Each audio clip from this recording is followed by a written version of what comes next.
अब अशोका यूनिवर्सिटी के प्रोफेसर अली खान महमूदाबाद के खिलाफ कोई सबूत नहीं मिल रहा देशद्रोह का, महिलाओं का अपमान का, तो अब उनका चरित्र हनन किया जा रहा है। तो सवाल तो पूछ, हक है तेरा, फर्ज है तेरा, किसी की खैरात, किसी का एहसान नहीं तुझ पर, मगर शर्त है अंदाज़े बयां हो बेखौफ, अंदाज़े बयां हो स्पष्ट, अंदाज़े बयां हो बेबाक। हां, उस लफ्ज को याद रखो, अंदाज़े बयां हो बेबाक। बेबाक।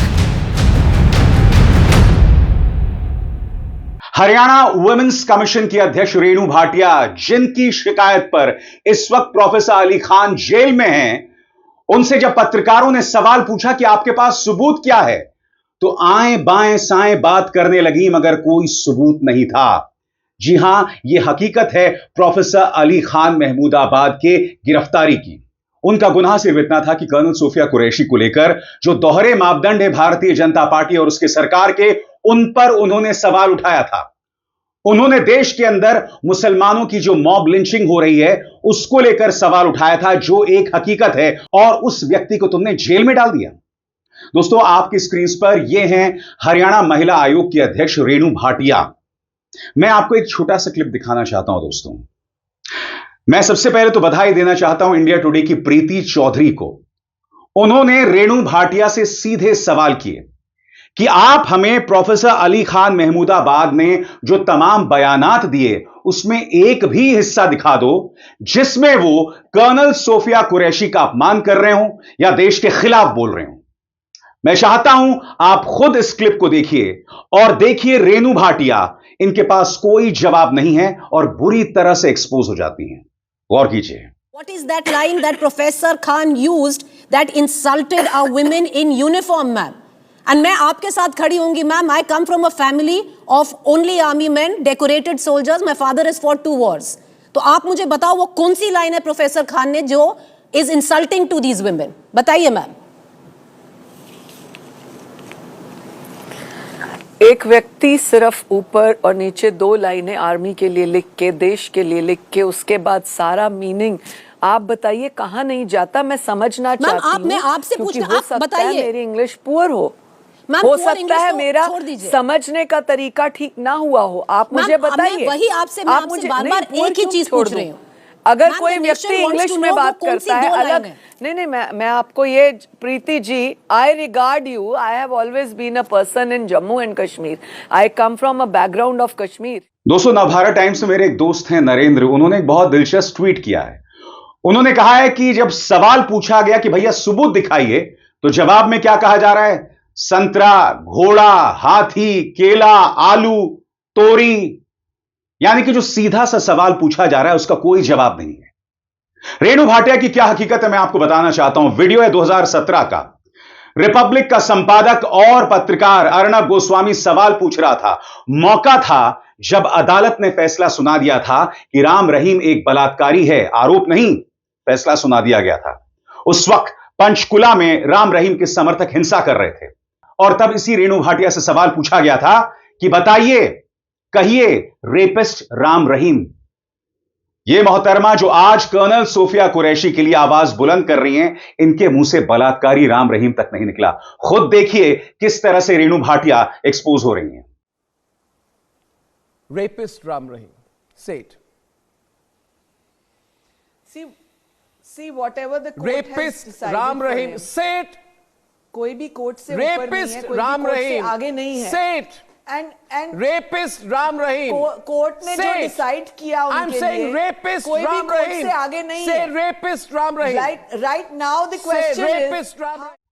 मैं फिर आपसे पूछना चाहता हूं रेणु जी, जिस राम रहीम ने 2 लड़कियों के साथ यौन उत्पीड़न किया, रेप किया, जिसके लिए उन्हें सजा सुनाई गई, आरोपी नहीं, सजा सुना दी गई, आप उसे रेपिस्ट बोलने को तैयार नहीं हैं। और सबसे बड़ी बात, अब वो अलग अलग मंचों पर कुछ भी अनर्गल बातें कर रही हैं। यानी प्रोफेसर अली खान महमूदाबाद के बाप दादा पर तोहमतें जड़ रही हैं कि इनके मुस्लिम लीग के साथ ताल्लुकात थे। कौन सी मुस्लिम लीग?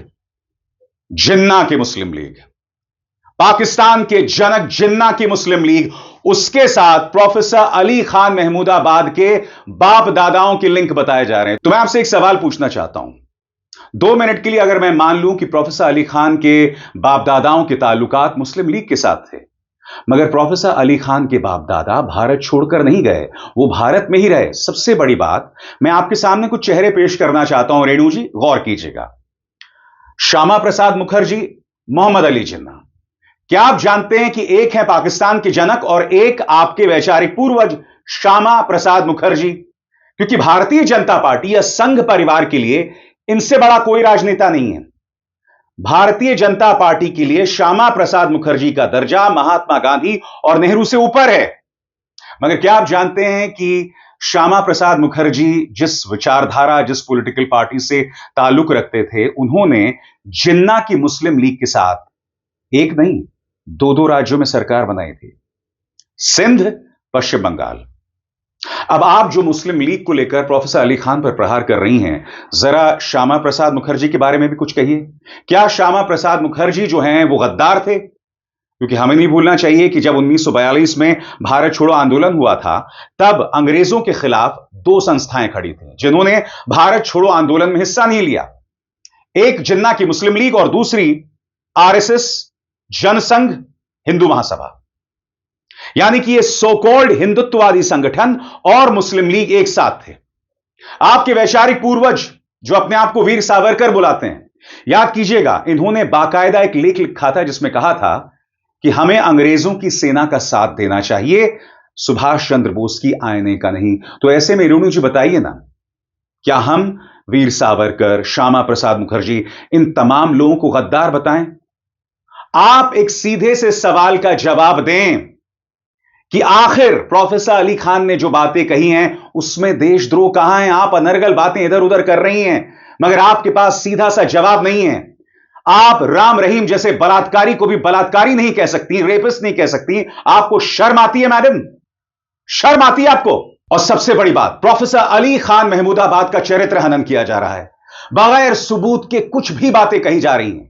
मगर बुनियादी मुद्दा वही बना हुआ है कि प्रोफेसर अली खान महमूदाबाद के पूरे पोस्ट में देश के साथ गद्दारी की बात कहां है? उल्टा वो तो यह कह रहे हैं कि बेशक दोहरे मापदंड हैं, मगर सोफिया कुरैशी, व्योमिका सिंह का एक मंच पर आकर भारत की बात कहना, यह भारत की जीत है। वो ये तमाम बातें कर रहे हैं, मगर रेणु भाटिया उनका चरित्र हनन कर रही हैं, कह रही हैं कि साहब इनके परिवार के लोगों ने पाकिस्तान को फंड किया। गौर कीजिए मोहतरमा क्या कह रही हैं। जब हम सब आपके मीडिया को शाम को देखने के लिए उत्सुक हैं, बैठे हैं कि कब शाम को व्योमिका सिंह आएंगी, कब कर्नल कुरैशी आएंगी और वो हमें बताएंगी कि आज युद्ध में क्या हुआ, तब आप उन बेटियों के लिए ऐसे बोल रहे हैं। और ऐसा नहीं, आप, मेरा जहां तक दायित्व था मेरे जुडिक्शंस में, मैंने उसको निभाया है। और अगर आपको इसका पूरा डाटा देखना है तो आप उसका पूरा वो स्क्रॉल करिए, किस तरह के व्यक्ति हैं। उन्होंने पहले भी कई बार इस तरह की बात की है। और जो मैंने एक पढ़ा कि इनके परिवार के एक सदस्य किसी पार्टी को पाकिस्तान में फंडिंग भी करते हैं, तो सोच तो पता लगती है। एक तरफ ऑपरेशन सिंदूर, एक तरफ फंडिंग, एक तरफ आप बेटी के लिए इस तरह बोलना। कंपाइल कीजिए ना, उस बात को भी कंपाइल कीजिए, सोच को। राजा बाबू होंगे आप अपने घर, ऐसे उसमें हम नहीं मानते आपको। और आगे बढ़ने से पहले एक जरूरी संदेश, मेरे कार्यक्रमों के लिए आप नोटिफिकेशन का इंतजार मत कीजिए, मेरे चैनल में जाइए और खुद जाकर कार्यक्रम देखिए और रहिए अपडेटेड। और हां, ज्वाइन कीजिए मेरा चैनल, देखिए यह जरूरी संदेश। स्वतंत्र और आजाद पत्रकारिता का समर्थन कीजिए, सच में मेरा साथी बनिए। बहुत आसान है दोस्तों, इस ज्वाइन बटन को दबाइए और आपके सामने आएंगे ये 3 विकल्प, इनमें से एक चुनिए और सच के इस सफर में मेरा साथी बनिए। रेणु जी बताइए ना, जब इंडिया टुडे की प्रीति चौधरी ने आपसे सीधा सा सवाल किया कि बताइए देशद्रोह कहां हुआ है, बताइए उन्होंने महिलाओं का अपमान कहां किया है, उसका कोई भी जवाब आपके पास नहीं था। आप इधर उधर की बातें कर रहे थे, आप कुछ भी कह रही हैं। आप राम रहीम को बलात्कारी नहीं कह सकती। सबसे बड़ी बात, जिस उग्र तेवर से आप प्रोफेसर अली खान को टारगेट कर रही हैं, वो उग्र तेवर विजय शाह के बारे में नहीं है, भारतीय जनता पार्टी के उन तमाम नेताओं के खिलाफ आपके उग्र तेवर नहीं दिखाई देते जो महिलाओं का अपमान करते हैं। वहां पर आपकी खामोशी बन जाती है। मैं समझना चाहता हूं क्यों, क्या मजबूरी है आपकी? प्रोफेसर रेणु भाटिया कह रही हैं कि जब देश की बेटी कर्नल सोफिया कुरैशी को आगे बढ़ाने का काम किया तो जातीय समीकरण की बात की जा रही है। क्या आपके आंसू तब छलके थे जब विजय शाह ने कर्नल सोफिया कुरैशी को आतंकवादियों की बहन बता दिया था? बताइए ना। आपको भोपाल में एक मार्च निकालना था जब आप इतने उग्र अंदाज में प्रोफेसर अली खान को टारगेट कर रही हैं जिनका कोई दोष नहीं है। सुनिए जातीय समीकरण के बारे में मैडम क्या कह रही हैं। I would have liked if अगर वो अपॉलॉजी कर लेते, क्योंकि पढ़े लिखे इंसान की यही निशानी है, गलती से कुछ हो गया तो अपॉलॉजी कर लो, लेकिन उनकी मंशा ही नहीं थी। वो कहना ही नहीं चाहते थे। वो बेटियों को जो गलत सोचते हैं कहते हैं। हैरानी का विषय है कि जब हमारे देश की कोई बेटी इस तरह से आगे बढ़ती है, हम जाति समीकरण करने लग पड़ते हैं। हकीकत क्या, मैं आपको बताता हूं दोस्तों। हकीकत यह है कि प्रोफेसर अली खान का सिर्फ एक गुनाह है कि वो मुसलमान हैं, पढ़े लिखे हैं और उनकी जुबान है वो जुबान जो डरती नहीं अपनी बात कहने से। आप प्रोफेसर अली खान की बेबाकी से डर गए। आप एक ऐसे व्यक्ति से डर गए जो पढ़ा लिखा है, क्योंकि भारतीय जनता पार्टी में तो डिग्री को लेकर कितना असमंजस है, कितने रहस्य हैं। सीधा और सरल सवाल, आपको डर इस बात का है, एक तो मुसलमान, ऊपर से पढ़ा लिखा। क्योंकि प्रधानमंत्री नरेंद्र मोदी तो मुसलमानों की भूमिका सिर्फ पंचर बनाने तक देखते हैं। ऊपर से अगर एक ऐसा मुसलमान है जो अपनी बात बेबाकी से रखता है, बगैर डरे सभ्य अंदाज में रखता है, तो आपको चिढ़ हो जाती है। प्रोफेसर अली खान महमूदाबाद के किसी भी बयान में उन्होंने देश का अपमान नहीं किया, कहीं पर भी अपमान नहीं किया, मगर आप बेवजह उन्हें टारगेट कर रही हैं। शर्म आनी चाहिए भारतीय जनता पार्टी को, जिन्होंने प्रोफेसर अली खान और उनके खिलाफ पूरा एक प्रोपेगेंडा छेड़ दिया है। अमित मालवीय के सोशल मीडिया हैंडल पर जाइए, वहां वो लगातार जहर उगल रहा है भारतीय चाटुकारों के जरिए। वो चाटुकार जिनमें हिम्मत नहीं है आरएसएस पर सवाल करने के, जिन्होंने 52 साल तक भारतीय तिरंगा अपने दफ्तर में नहीं फहराया था। वो तो छोड़िए, जब 3 व्यक्ति उनके दफ्तर में घुसे थे तिरंगा फहराने के लिए, तो उनके खिलाफ केस कर दिया गया था। इनमें हिम्मत नहीं है श्यामा प्रसाद मुखर्जी के बारे में सवाल उठाने के लिए, जिन्होंने मोहम्मद अली जिन्ना के साथ सिंध और बंगाल दोनों जगह सरकार बनाई थी। हिम्मत है, हकीकत से मुंह मत मोड़िए। दैट इज द फैक्ट, और उसके अलावा कुछ नहीं। अभिसार शर्मा को दीजिए इजाजत। नमस्कार।